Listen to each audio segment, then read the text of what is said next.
Yo, what is up, fight nerds and dirty gamblers? I am Erik, and this is Erik Bets Fights. It's Friday afternoon already, y'all. We got fights tomorrow, UFC fights. We got fights tonight. We got PFL Challengers coming up in just a couple hours here. Probably more like an hour or less by the time I actually get this video uploaded. But yeah, I did a little tape study on PFL Challengers. I would love to have bet on Josh Silveira, but he was at like minus 625 already when I watched. And he's up to like minus 1,800 now on Bet Online. But Josh Silveira is going to smoke Muhammad Juma. Anyway, we're not here to talk about PFL Challengers. We're all going to be watching that in just a little bit, I imagine. You know, normally I do a recap video after a UFC event. I did not do a recap video this past week, which is a shame because we had the biggest winning event of my short-tracked betting career. But yeah, we're going to start off this video. The main purpose of this video is obviously to break down the Jamal Hill versus Johnny Walker card. I'm going to provide short breakdowns of each fight and then talk about the bets that I've got for the event. But first of all, let's go ahead and recap the bets that we had for UFC 271 last weekend. Like I said, biggest winning night of our career so far. We won. We put out 12.9 units, won 8.53 for an ROI of 66%. Go ahead and just run through those bets. The straight bets up at the top there. You'll see that I had a bet on Brunson and a bet on Cannonier. That's because I bet Brunson early on when he was plus 170. And then I ended up changing my mind on that, and the odds on Cannonier had moved in such a way that I was able to hedge out and guarantee a little bit of profit for myself. So, and I'm glad I did that because Cannonier did end up winning that fight, despite Brunson looking like he might make it happen early on there. But so we did pick up just a tiny little bit there, I think like 0.1 unit, something like that. We did take a little 1 unit stab on Roxanne Modafferi at plus 310. Obviously, she didn't come through there. The fight wasn't particularly close. I mean, it wasn't.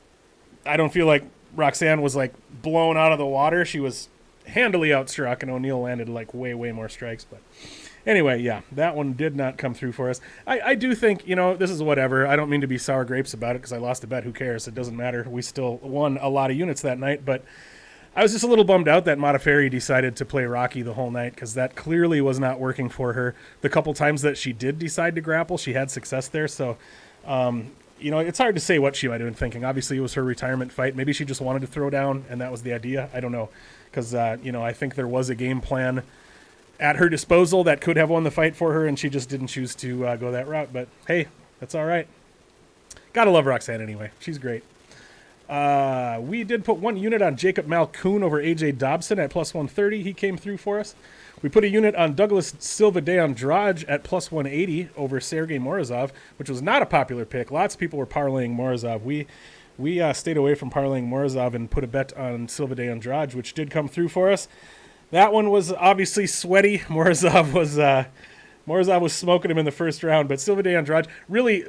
The reason I bet on him, it wasn't even based on so much on anything technical. It was based on exactly what he showed that he was in that fight.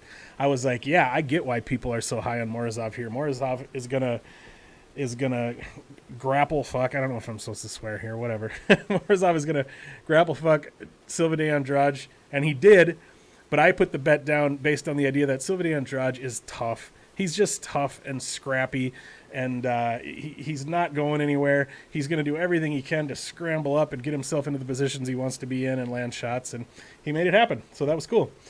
And finally, we put 2 units on Maxime Grishin over William Knight at minus 156, and he came through for us as well. So 3.49 units profit on the straight bets. Now on to the props and parlays.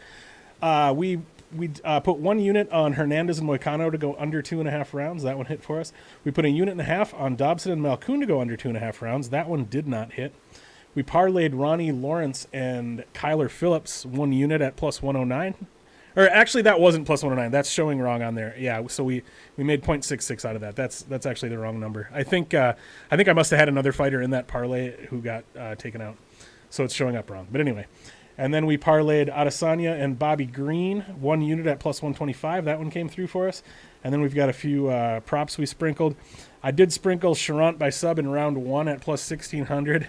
Obviously, in hindsight, that was ridiculous. Charant is just, I mean, we knew he was terrible, but I thought he would at least know his back was against the wall, that he needed to show something, that he needed to do something if he wanted to keep his job, and that I was hoping he would understand that getting Ulberg to the ground and looking for a sub was really going to be his best bet here. He didn't do that.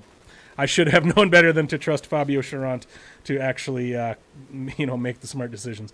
Anyway, but then we also sprinkled Phillips by sub in round 1, round 2, and round 3, and that came through.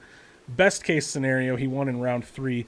We had 0.2 units on that, so at plus 2,200, we pick up 4.4 units. So that was awesome that one hit for, again, a total of 8.53 units, which is the biggest winning night we've had since we started tracking, which was we started on October 9th. So November, December, January, February. Yeah, it'll be 5 months here pretty soon. So, yeah.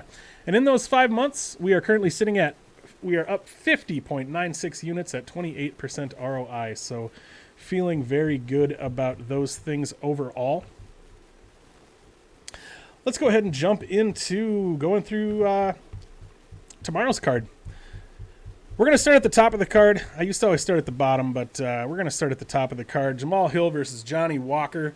So I'm going to go through each fight a little bit, and then at the end I'll kind of run through my bets. I will try to tell you about the bets I have as I go through, but I find that I sometimes forget. I'll sometimes be like, I don't have a bet on this fight, and then I get to the end and I'm like, oh, actually I did have a bet on that fight. I forgot. So anyway, Jamal Hill, that's just how my brain works, folks. Thanks for sticking with me here. Jamal Hill versus Johnny Walker.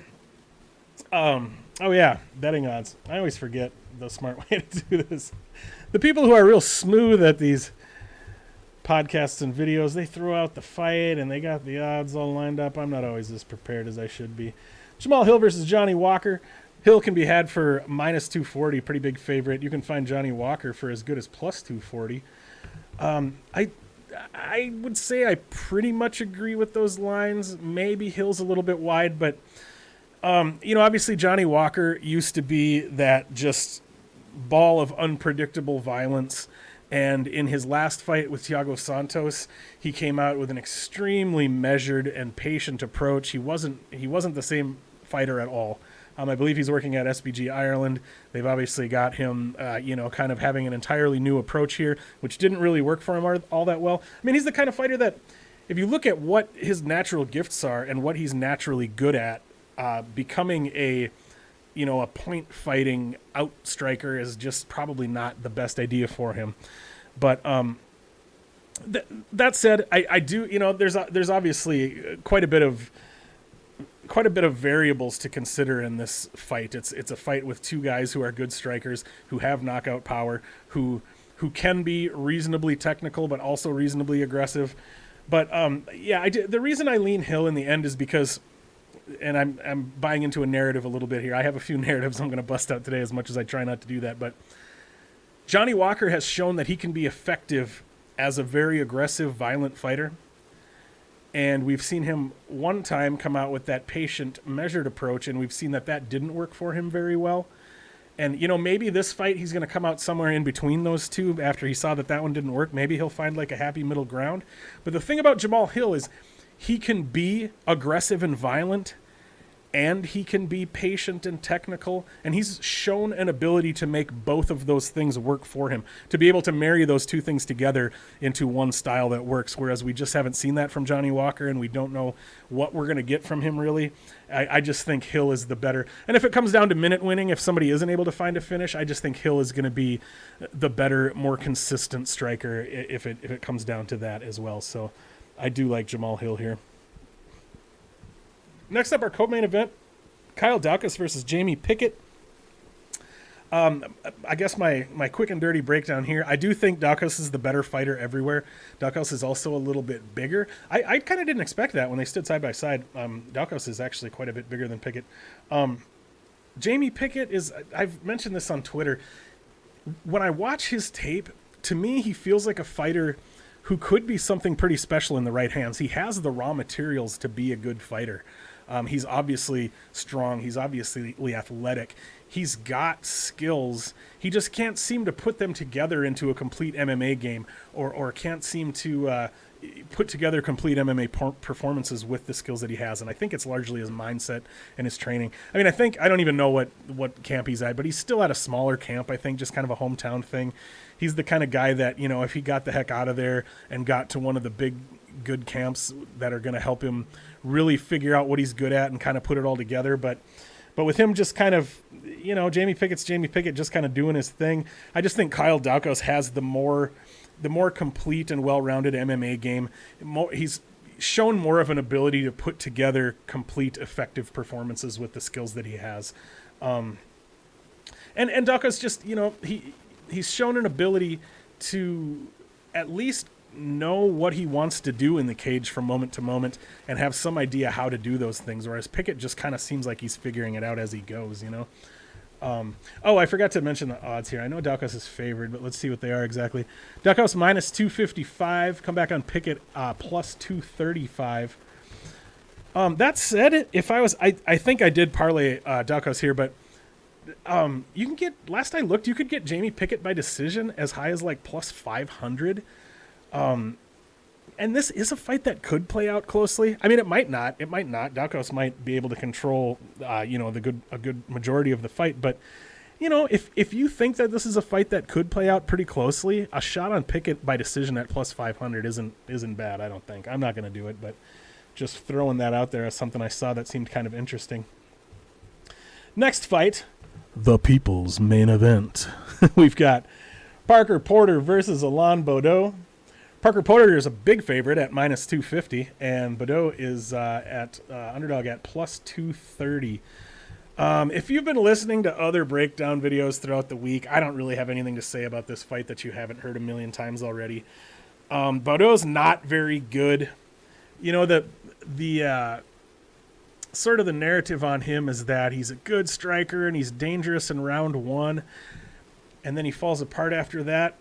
I agree that he falls apart after that. I'm not even sure how much I agree how dangerous he is early. He didn't look bad early on against Nascimento. On paper, he should be the better, more dangerous striker early, but he just hasn't really shown an ability to get it done at this level. And as others have noted, he completely falls apart after about 5 or 6 minutes or so. Could Baudot find a KO here early? Maybe, but Parker Porter's pretty tough. I mean, yeah, he was knocked out by Chris Daukaus, but Chris Daukaus also is something a little different, I think, as far as, he's probably not on like Ngannou and Derek Lewis level as far as the power, but, maybe a tier down from that or something. Daukaus homie can crack. So I'm not sure that Baudot can bring that kind of power. If you do like Baudot at all, I would bet him by KO or even KO in round one, because I just don't think he has much of a shot after that. I know Porter by submission has been a really popular prop. I haven't put anything on that yet. It's probably dropped quite a bit. I know it was at like plus 700, or it might have even been up as high as like plus 900 early on, but a bunch of people have bet it now, so I'm sure it's dropped down, but I don't know what it's at now. But that makes sense to me. All Porter has to do is survive whatever Baudot is going to bring in round one, and then Porter should be able to have his way with him. Okay, next up we've got Jim Miller versus Nicholas Mota. I like this fight a lot. Mota's the favorite at about minus 165. Comeback on Miller as the dog is plus 155.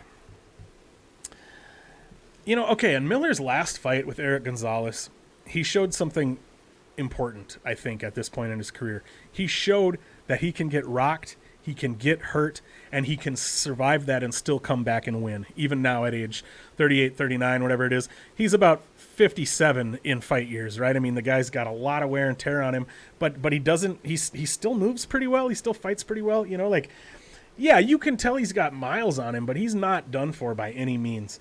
And Jim Miller's always live to get that sub in round one. Last I looked, you could get Jim Miller by sub in round one at like plus 750. I haven't taken a shot on that yet, but I probably will. You can also get fight doesn't go the distance at like minus 140. And I think, there's a good chance that Miller finds that sub. Well, I don't want to say a good chance.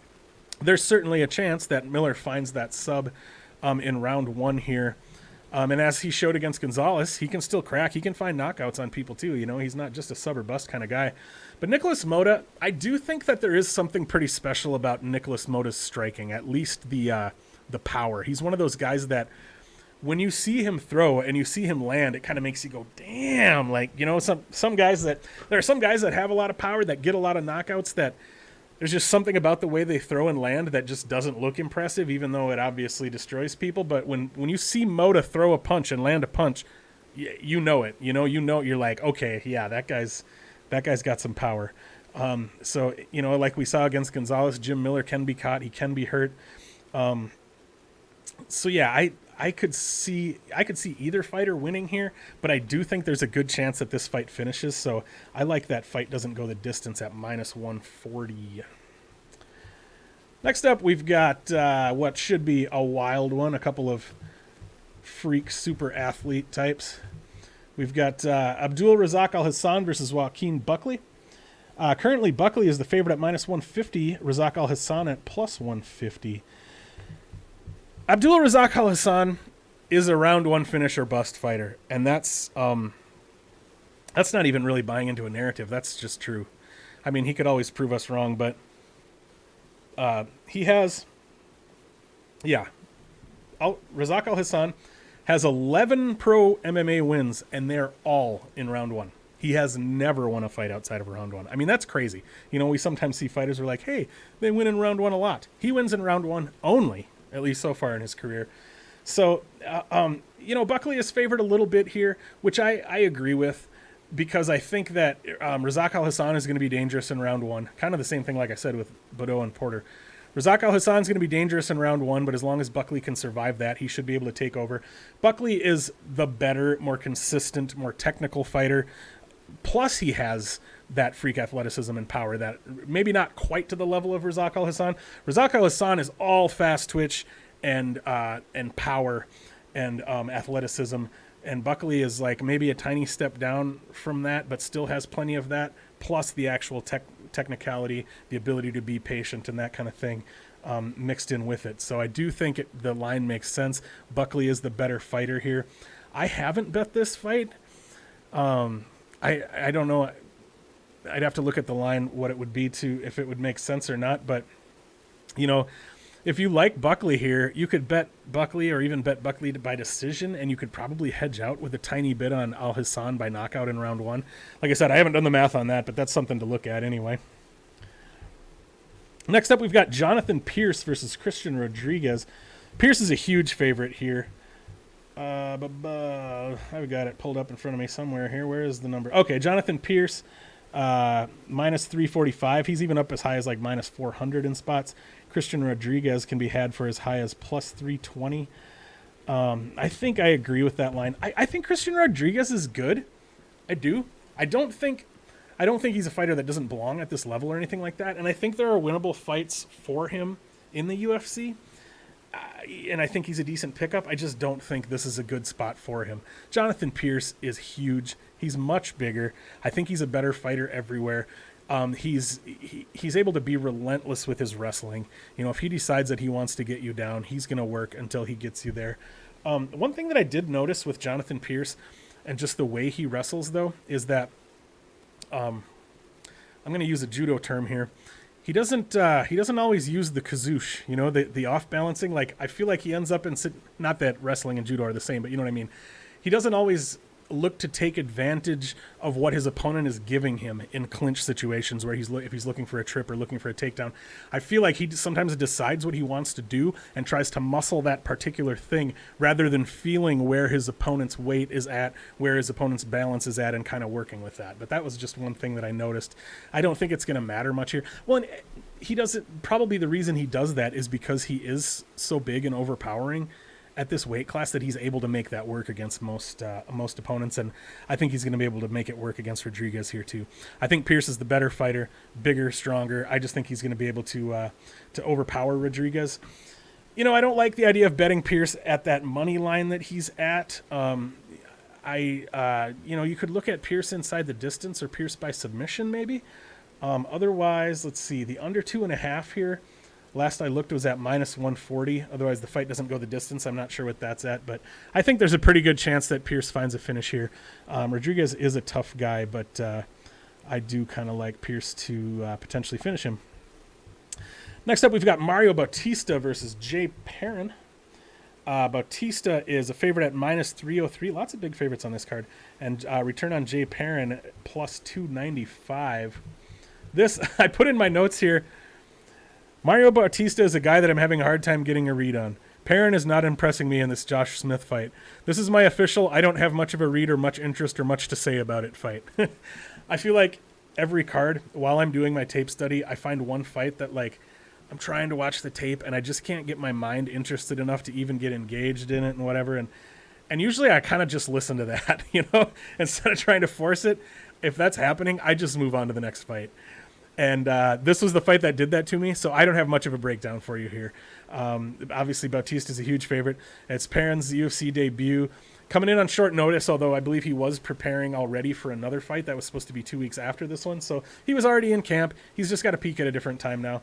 So he's probably going to be in shape and everything. But yeah, I don't have anything for you on this fight. There's going to be breakdowns out there that'll tell you a lot more about this fight than I can, because I got bored and gave up. Next up, we've got Gabriel Benitez and David Onama. This is probably like the most discussed fight on this card. A lot of people have things to say about this one, largely because David Onama is a favorite at minus 150, and Gabriel Benitez, the veteran, is plus 155 against Onama, who is a newcomer. Not his first UFC fight. He already fought in the UFC against. Why do I want to say not Miles Johns?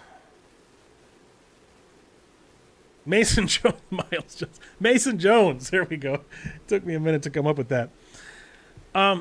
Okay. I'm just going to give it to you straight. I did bet Onama here. I know a lot of people are on Onama. A lot of sharp people are on Onama. And a lot of sharp people think it's ridiculous that other sharp people are on Onama. So what happened was I was doing the tape study on this fight, and I was impressed with Onama. I think most people, whether you think he's going to win this fight or not, I think most of us agree that he looked pretty impressive in that Mason Jones fight, especially for coming in on short notice.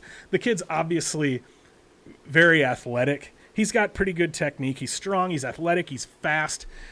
He's young. He's going to be getting better all the time. He's working with James Krause, I believe. He's got a lot of things that would lead us to believe that he could be successful here. While I was watching tape on this fight, I hadn't yet decided what I wanted to do. I'm giving you full disclosure here. I went on Twitter and I saw several sharp people posting about betting Onama. So I stopped what I was doing and I did it, because I was already kind of leaning there. I saw some smart people going there. I know a lot of cappers and a lot of people not a lot, but some people on Twitter talk about, like, oh, don't let other people influence your opinion. Stick to your gut, stick to your own opinion.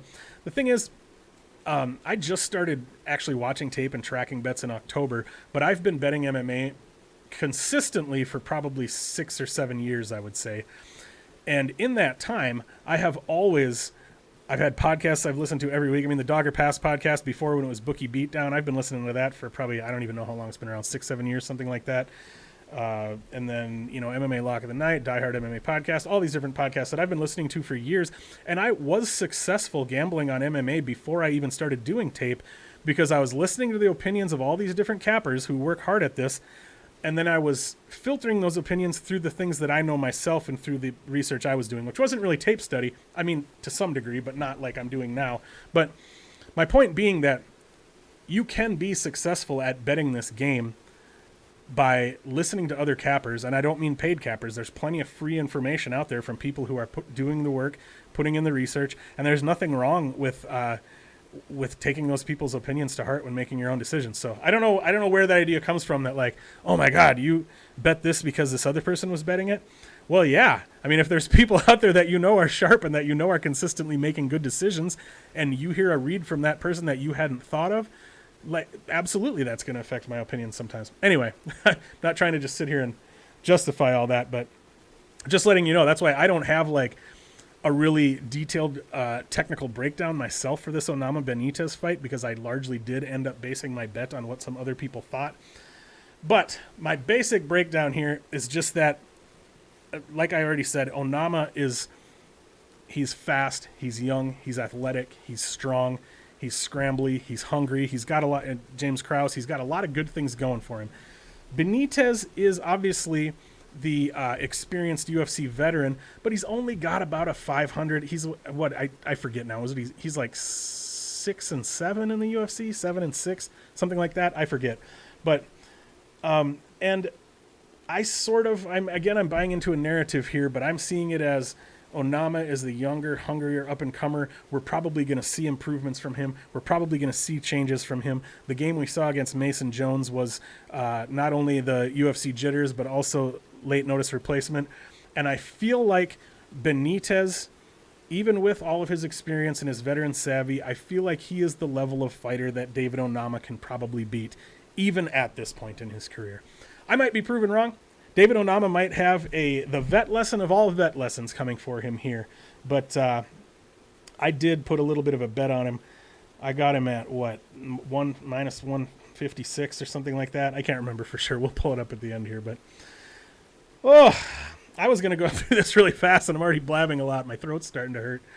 Anyway, next fight up, we've got Jessica Rose Clark versus Stephanie Egger. Oh, where am I? Okay, Jessica Rose Clark is favored at minus 170. Stephanie Egger at plus 175.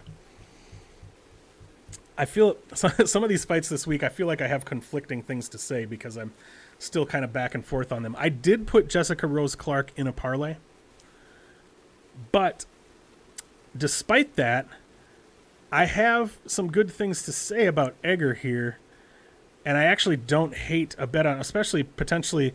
You can get Stephanie Egger by decision. Last I looked at like plus 300. If you think this fight is going to play out pretty closely, which I think it might, that's not a bad spot. As far as a breakdown, I do think Jessica Rose Clark is overall the better fighter here. Jessica Rose Clark she's been working on her powerlifting. She's been working on her wrestling. Her wrestling has been successful for her since she started working on it. Obviously, Egger is a different type and different level of competitor than Clark has been successful against with her wrestling so far. Stephanie Egger is big. She's reasonably physical. She's really good with her judo. One thing that does concern me here, even though I did parlay Clark, is that if Clark does look to wrestle, if Clark is going to be looking to clinch up here, that's where Egger is really good. Egger is really good with her hips. She's really good with judo. She's really good with understanding that body positioning, like what I was talking about, what Jonathan Pierce doesn't really do. Stephanie Egger does that. She knows how to feel where you're bringing your weight, where you're bringing your hips and your balance, and she knows how to capitalize on that. And so, unless Clark is actually able to shoot double legs and, the kinds of takedowns where she's able to find them pretty quickly rather than sort of jostling for position, because if she's in those situations where she's tying up and their hips are getting close together and that kind of thing, I think Egger probably can take her for a ride in some of those positions. I think Jessica Rose Clark is the better striker, although Egger is, large and has some reach. It is a little bit of a tough fight to call. Jessica Rose Clark is the better fighter, has, shown the more consistent and well-rounded game. Egger is still kind of putting it together, but she has some raw materials that are pretty decent. She has some areas of her game that are pretty decent. If you give her the kind of fight that she can win with judo and with top control alone, then she can win that fight. So, because that's another thing. She has that judo, and she also has a nice top game. She is smothering, and she can control on top. So yeah, I guess as far as a pick, I'm gonna pick Jessica Rose Clark here, but I don't hate the idea of looking at a bet on Stephanie Egger by decision. I was going to warn you at the top of this video that my breakdowns were going to be kind of all over the place, and I was going to contradict myself because I just have a lot of different things I'm still considering on some of these fights. And I try to give you a complete and honest look, just because I have a bet on one fighter. Because sometimes I put a bet on a fighter early in the week, and then like I said, I still listen to other breakdowns. I hear other opinions and stuff. And sometimes I start to think, oh shit, there's some things that I missed here. So even though I already have a bet on this fighter, I want to make sure I'm sharing that other information too and being well-rounded and transparent about kind of how I'm breaking things down. Just because I have a bet on fighter A doesn't mean I don't think fighter B might win here. Oh, next up we've got Chaz Skelly versus Mark Striegel. This is an interesting fight. It could be a really ugly fight, but I do think it's kind of interesting. Chaz Skelly is favored about 2-1, and Mark Striegel, come back on him at plus 185. A number of people have mentioned how it's weird that these two both have 18-3 records, especially considering just sort of the level that they're at, you know? Chaz Skelly is a longtime veteran. He's got a game that works. He's scrappy as hell. He's tough. He's a great, just like opportunistic grappler. He's great. I mean, he's going to scramble. He's going to work hard. He's going to get into the right positions. He's going to see the opportunities when they're there and jump on them. Not a super physical guy, of course. Mark Striegel is one of those dudes who looks like a statue. Very, very physical. I mean, he looks very strong. He looks very athletic. But he's just really not that good when you get right down to it. He has an 18-3 record because he's been sitting in the backyard with his BB gun and having these promotions just line up cans for him, and he's just plinking them down. Excuse me, my throat's starting to hurt.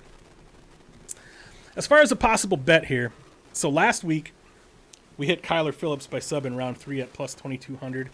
Well, we're going to take another shot at it, folks. You can get Chaz Skelly by sub in round 3 at plus 1,400.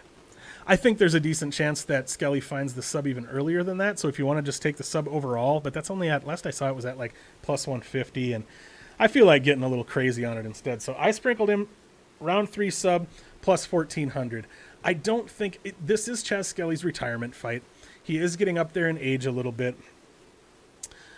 So, you know, there's always questions when it's the retirement fight, but even with taking those things into account, I just think Chaz Skelly is going to be a lot better than Mark Striegel. Mark Striegel has his physicality and some wrestling, and that's about it. I don't think he has a very complete MMA game. I don't think he's ever tangled with someone who is the kind of grappler that Chaz Skelly is, and I just think there's a decent chance that Chaz Skelly finds that submission here.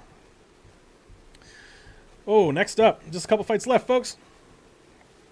Excuse me, just 1 second. My throat's really starting to hurt. Next up, we've got Diana Belbita versus Gloria DePaula. Where are the odds here? This was pretty close to a coin flip. Diana Belbrr, as she says on Best Fight Odds. Diana Belbita minus 120, Gloria DePaula plus 112. Pretty close to a coin flip. I did actually end up placing a bet on Gloria DePaula here. And I'll tell you why. I agree with the odds. I agree that this fight should be really close. After watching the tape, my general read here was Belbita has... First of all, I just want to mention this. I love how Belbita has that classic Vanderlei Silva-looking Muay Thai style with the... I can't even do it right. With the shoulders all up. I love that. It just looks awesome. It just reminds me of Pride. It reminds me of Vanderlei Silva. And I love it. But anyway, Belbita has that classic Muay Thai striking. Her striking it's not very fast. It's not very crisp. She tends to loop things. It's a little bit ugly, but she does make it work for her. And she can be very aggressive. She knows when she's got somebody hurt, and she will pour it on. Like, the way she pours it on reminds me of the first Chuck Tito Ortiz fight, the finish of that fight. When she knows she's got you hurt, especially against the cage, she will pour it on. She'll come with uppercuts and hooks and jabs and crosses. I mean, she'll mix it up and she'll come hard looking for that finish. And I do like to see that. That said, Gloria DePaula, she doesn't always throw a lot of volume. She starts out pretty slow. She does kind of pick up the volume as she makes reads and as the fight goes on. I think her striking is more technical than Belbita's in that she throws the better, straighter, I don't know if maybe not more powerful, but straighter and faster punches anyway. So it's the kind of thing where if she's just sticking to her 1s and 2s that she's able to throw out there really fast, just flick them out there quick, I think she's going to be able to beat Belbita to the punch in a lot of situations when Belbita is kind of throwing those more looping strikes. So if DePaula actually does keep her volume up and actually kind of keeps some pressure on and keeps throwing, I do think she can potentially outstrike Belbita. But really, after watching the tape, I wasn't interested in betting this fight. But then I saw an interview with Gloria DePaula where she said that she's been working on her wrestling and she wants to bust out her wrestling in this fight. I don't know what that's going to look like. I don't know how good her wrestling's going to be. Probably not that great. I don't know. Maybe I was thinking about, I was probably like simping Jessica Rose Clark in my head about how she's been working on her wrestling. And then when DePaula said she's been working on her wrestling and wanted to wrestle here, I was like, yeah, let's do it. Let's put a unit on Gloria DePaula. So potentially against my better judgment, I did. But yeah, I don't know that I have much else to say about this fight. It probably plays out closely. I'm going to be crossing my fingers that Gloria DePaula is able to find a decision here. And finally, yeah, Jesse Strader versus Chad Anheliger. Pretty low-level stuff here. Anheliger is favored at minus 230. Come back on Jesse Strader plus 220. I do have a bet on Jesse Strader here. I think I got him at plus 225. We'll pull up that image and look at it in just a bit here. This was one of those where after I watched the tape, my read was that Strader is bigger. He looks stronger. He's younger. He can crack. He can wrestle a little bit. When you watch the tape on Anheliger, he doesn't... See, I feel like I sort of fell victim to this a little bit. When you watch the tape on Anheliger, he doesn't really do any one thing that looks impressive. Whereas Strader does do single things in the cage that will kind of stick in your mind as impressive. So after watching the tape, I was like, man, Strader can crack. He hits harder. He looks stronger. He's bigger. He's younger. Like, I just think I favor Strader to win here. I don't even know why he's the underdog. And so I did bet him. And I still feel okay about that bet because Strader can crack, and I think he's going to come out aggressive, and he could catch Anheliger here. But, you know, the more I thought about it, Anheliger has more than twice as many, I think close to 3 times as many fights. The guy's been around. He doesn't have a super impressive looking record. If you sit down and watch one of his fights, he doesn't necessarily have super impressive moments in the cage, but he clearly has that veteran savvy where he understands how to deal with positions. He understands how to stay in the fight through adversity and still be there to win the fight late. He's been able to show some of those sort of intangible things that we haven't necessarily seen from Jesse Strader. So based on that, I've even thought about hedging out here, but it was only a unit that I put on Strader, and I'm gonna let it ride just on the possibility that that he is gonna come out with that young, strong, aggressive, quick, athletic energy, and he might be able to catch Anheliger. So we'll see. We'll see if that bet comes through for us. Oh, I think that is the whole card, folks. Let's go ahead and take a look run through those bets again. Okay, we've got 2.5 units on David Onama at minus 164. I even went pretty heavy on him, so I hope he can come through for me. We've got 1 unit on Gloria DePaula at plus 110. 1 unit on Jesse Strader at plus 225. And again, folks, just a reminder, if you go to betmma.tips/erikblock, that's ERIKBLOCK, you can always access all of these bets for free, and you can also access my write-ups on the bets. Also, you can find me on Twitter at erikbetsfights. The link to my Bet MMA tips is in my Twitter bio as well. But anyway, back to the props and parlays. We did put 1 unit on Miller Mota to go under 2.5 rounds. We got that at plus 110. I parlayed Jessica Rose Clark and Kyle Daukaus together, 1 unit at plus 126. I also parlayed Jamal Hill with Kyle Daukaus, 1 unit at plus 110. I parlayed Jim Miller and Mota under 2.5 and Rose Clark Egger over 2.5 at plus 175. I put 0.6 units on that. Christian Rodriguez versus Jonathan Pierce under 2.5 rounds. I did 1.4 unit to win 1 at minus 140. And then we've got that little sprinkle on Chaz Skelly by sub in round 3, 0.2 units at plus 1,400.